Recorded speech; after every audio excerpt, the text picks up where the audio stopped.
Okay,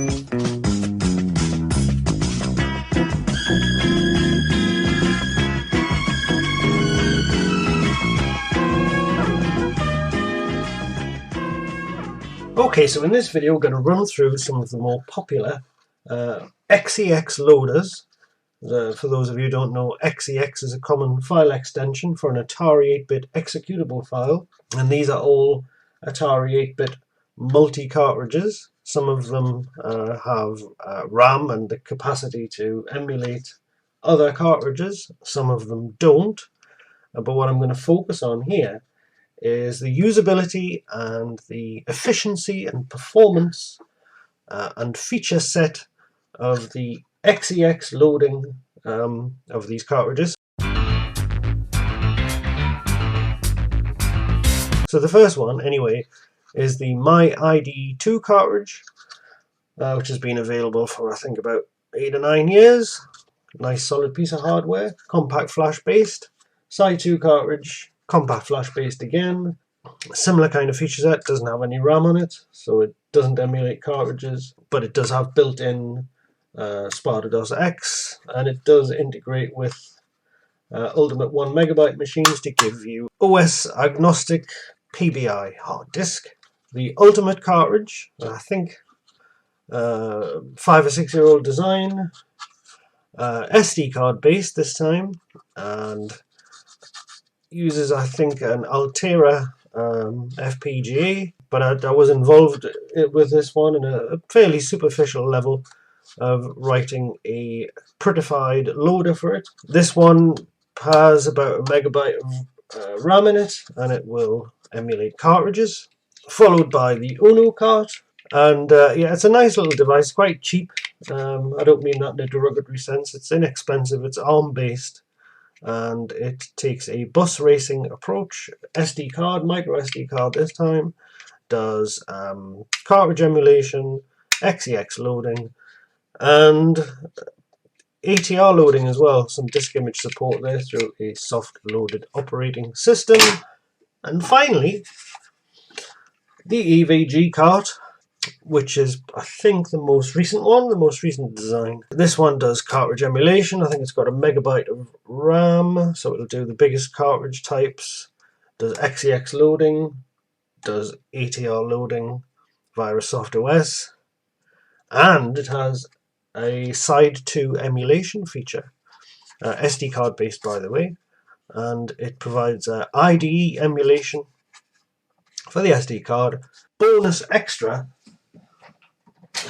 of course, is this, the side 3 cartridge, which I'm not going to go into tremendous detail in this video, but since essentially the same loader as the side 2 cartridge runs on this one, it kind of fits in and it will feature. So I know what you're asking yourself. You're asking yourself, John, what criteria are you going to use when comparing these different loaders together? How are you going to make sure it's fair? And I would say to you, well, you know, do you think you're going to find bias in one of these videos? Do you think you're going to find any kind of bias towards one piece of equipment or another? Please, please. So I'm going to focus on ease of use. So how easy it is to just come to this loader without poring through a manual and then just use it to do the simplest task of, say, loading an executable file. User interface, so how the information is presented to you. And I mean, user interface, that's the big one, user interface. Believe me, the far reaches of human endeavor in the field of user interface design is completely encapsulated in what you're going to see in this video. Some of the people who've worked on this stuff, these projects, they are among the top, the elite of user interface designers. So anyway, so efficiency, user interface, features, so ease of use features, stuff like can you use the joystick to control the loader and navigate your way around the directories. And lastly, how easy it is to find a single file or a group of files in a huge archive of information, of files and games and executables. In this case, it's the 900 megabyte archive from AtariOnline.pl. It contains pretty much all all the major games that were written for the 8-bit Atari. Then we're just going to run a couple of .xex files and just see how quickly the file loads. Alright, so the first cartridge we're going to test in this almighty Atari 8-bit Multicart Fat Loader shootout is the Atari Max MyID 2 cartridge. So here we have a user interface. Hello? Hello, is this Specsavers? Yeah, I'm going to need some new glasses. The camera some distance away from the screen, but probably that softens the effect, so here we go. We'll turn this on. Fat support okay. No file system. Okay, so this is hot swappable, which looks like it's a good thing. Let's try this card. Alright, come on, yes! Here we go. This is better. So let's have a look at navigation, which is our first criteria here. Obviously keyboard control. I don't know what kind of shortcuts we have. Oh yes, left and right. That takes you page up and page down. We can learn that by trial and error. Is there a start and end? Start of list, end of list thing perhaps? Alright, so clear takes it to the start, insert takes it to the end. That's nice. And I love the way that this highlight bar just pulsates like that. It's... Dear God, it's beautiful. It gives you a sense of comfort, a sense of purpose, so that you can't possibly lose track of where you are here. So let's, if we catalogue this folder here, it says fatal error reading card. I don't know how we get out of... Oh, so escape takes you out of the loader. And this... Oh.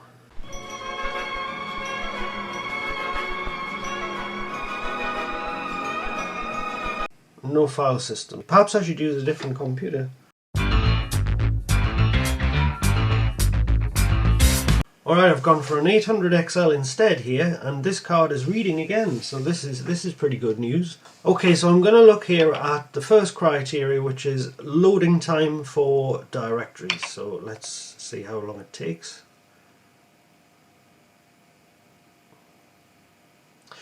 So there are about 250 entries in this folder. 1,000, 2,000, 3,000, 4,000, 5,000. Alright, 5 seconds, so for every 50 entries in the folder, it takes a second, let's say on average. So the next test is, can it work with joystick control? Let's try the joystick. And it does, and look, it's lovely and quick as well. So that's good, scores points on joystick control there. The thing I'm slightly concerned about here is the fact that the files don't appear to be any particular order. I'm a bit confused by the sorting strategy of this loader. But it's pretty slow at reading these folders, it has to be said. So I'm going to try and find, let's try Yump, but let's press this. So here we've launching the executable, and that was reasonably good. Alright, so let's see how long it takes the MyID 2 loader to run Atari Blast, if I can find it. There it is.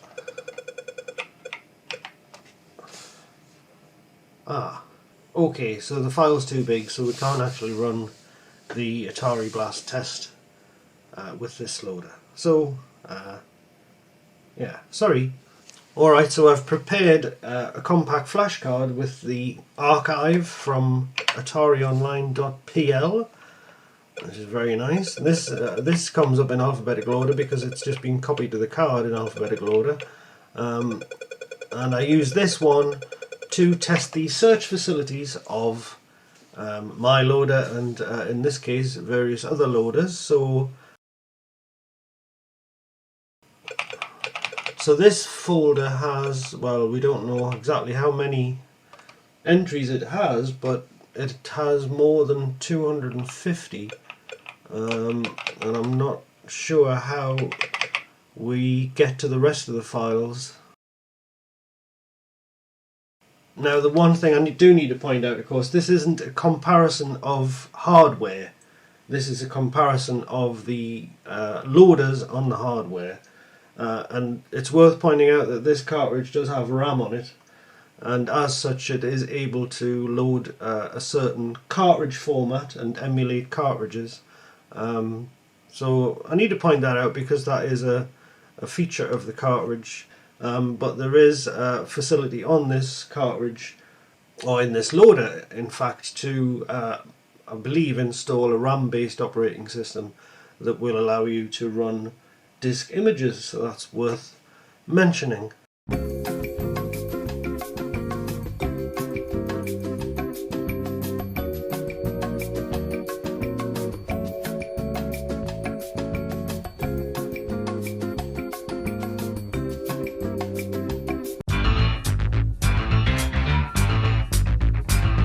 Alright, here we are with the side 2 cartridge, which has the original firmware on it, the original loader.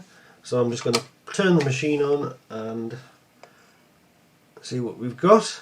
Hello there. Yeah. Is this the Center for User Interface Excellence? It is. Oh, brilliant, brilliant. I just looked your number up online. Yeah. My name's Jonathan Halliday. Yeah. Yeah. I think I've got something you need to see. We've got a scrolling message along the bottom here, and it does explain to you that you can mount ATR disk images, although that actually only works with Ultimate 1 MB support, which is not what we're looking at here. So let's have a look. This is the root folder. Now this is the root folder of my normal test card, and this one has around 240 files on it. So if we go into this subfolder here, which is nice, we just go in, and if we go back to the parent folder, I'll do the 1000, 2000, so that's reasonably quick cataloguing of files. So again, it's a similar situation to the MyID loader. If we press the left and right keys, we go down by a screen full of entries. Can we go to the end or the start of the list? Let's see. So there doesn't appear to be a way to go to the start and end of the list option. Alright, so option changes the basic enabled and disabled, which is quite nice.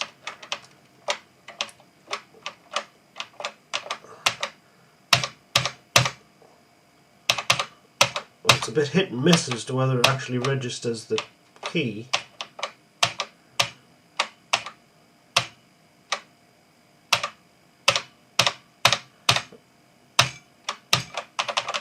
Okay, and I'm sure there's a way to resort the directory, or reverse video key changes sorting order, so we can do that.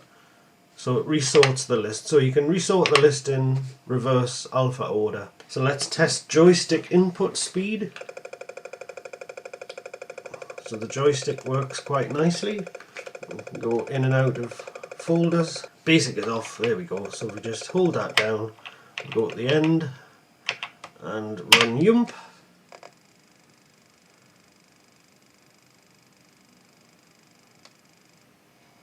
So now if I switch to the test volume with 5,000 folders and 17,000 files on it, we have some extreme content here. So I noticed that the system volume information file, which is a hidden file, is displayed by the loader here. So hidden files aren't blocked. So now if we open up one of these folders, which I know for a fact has more than 250, so it does tell you that directory was truncated. We can catch that again. So reads directory, sorts it. Directory was truncated. That's a bit of a... I'll give time to read this. Please split it. So it tells you to split the directory if there's more than 250 files in it. So at least you get some feedback on the fact that the directory wasn't completely loaded. And we can't do a search test on this one because there isn't a search facility. Okay, so let's test the loading speed in this loader by running the old AtariBlast test, and of course I'll time this and put the time up at the end.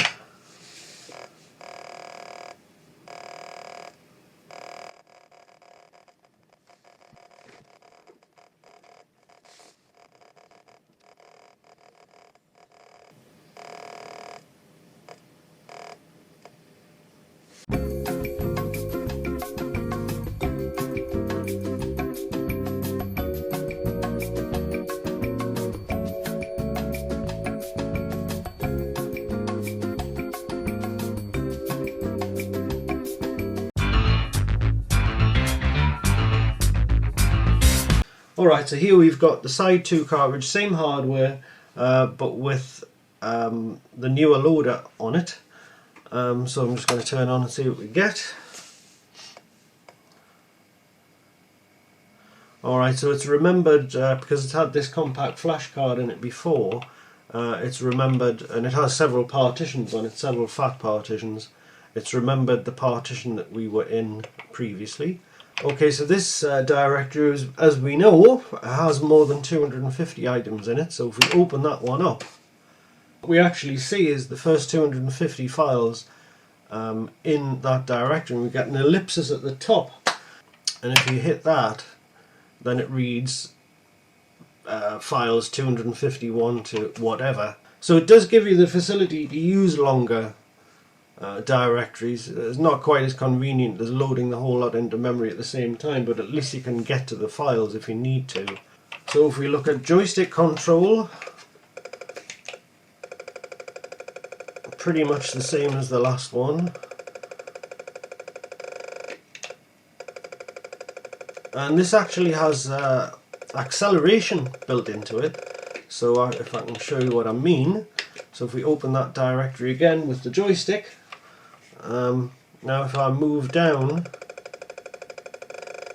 you can see the speed actually increases after about 10 or 20 entries, I think it is.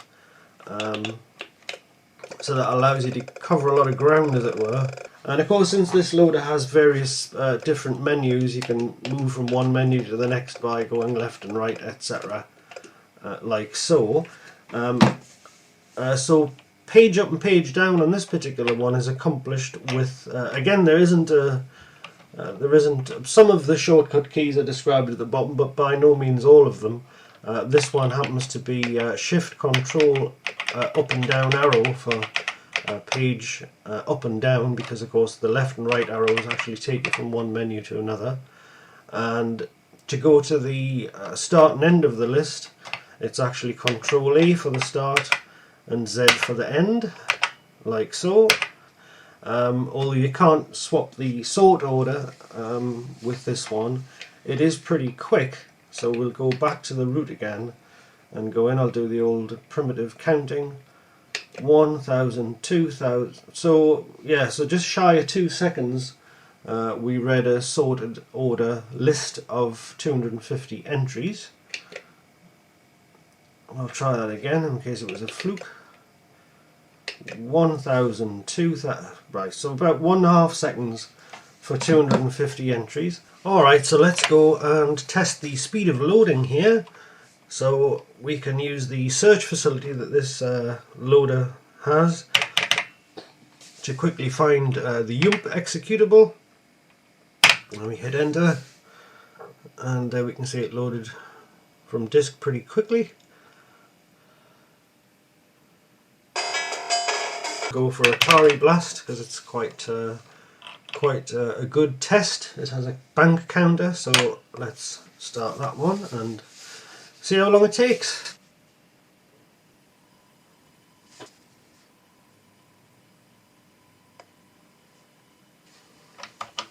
So I mentioned this loader's search facility before, and let's run the test, which happens to be, I've just kept using the same test all the time, is to search for TERM on this particular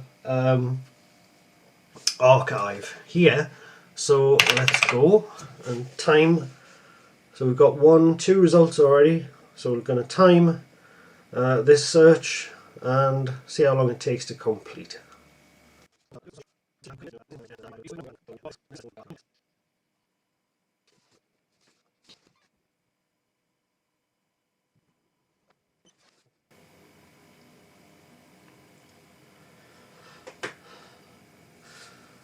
Alright, so that's the test finished. We got 24 results, and I'll put the time up on the screen.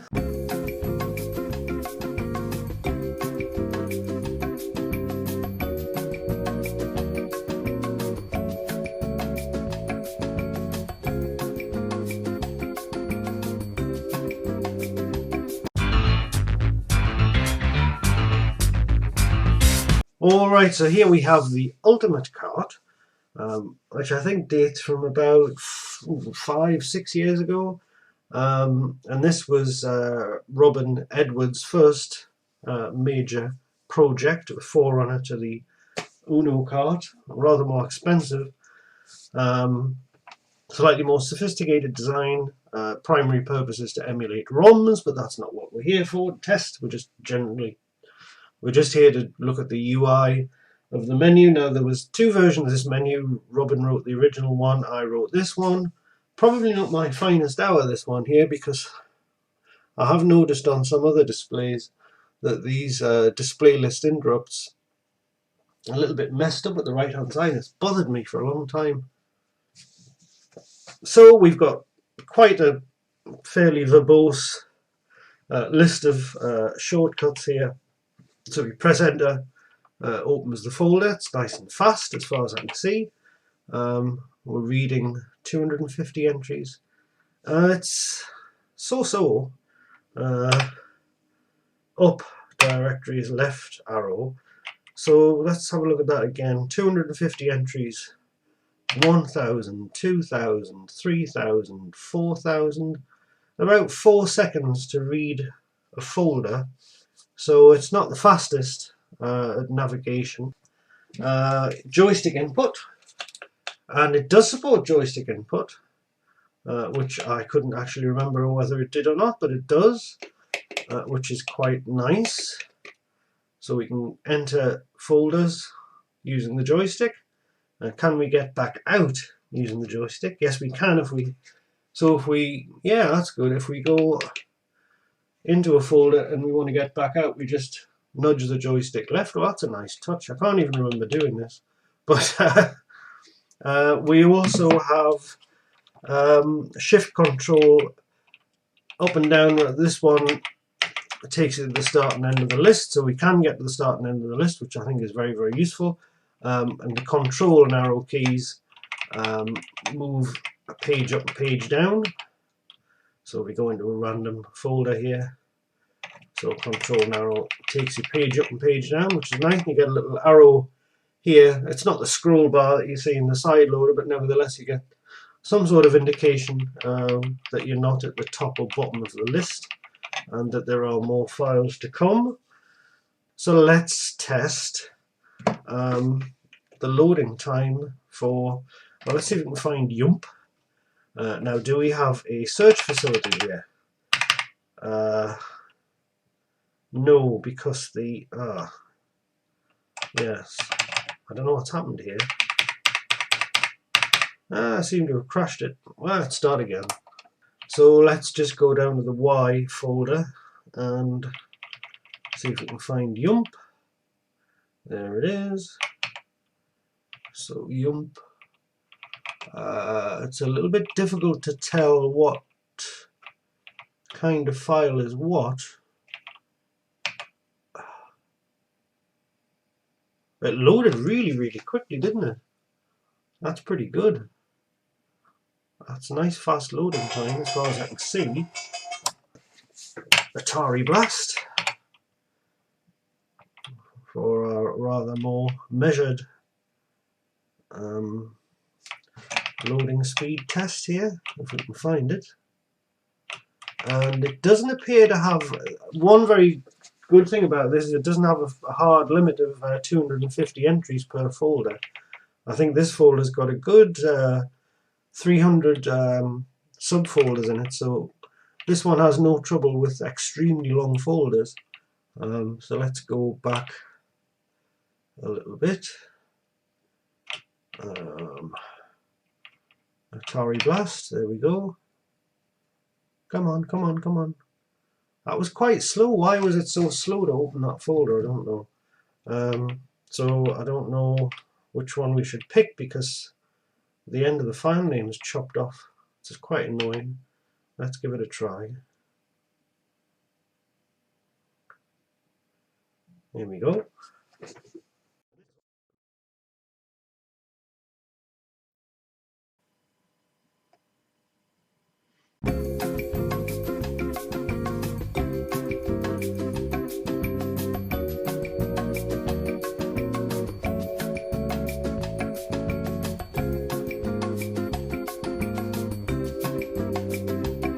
Alright, so what have we learned from this video?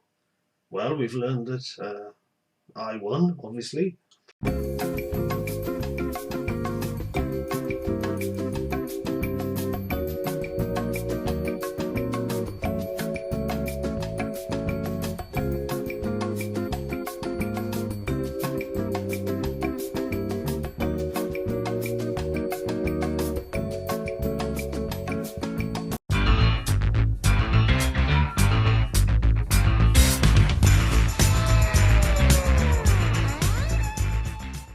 Oh, the bug you reported, yeah. It's not a bug.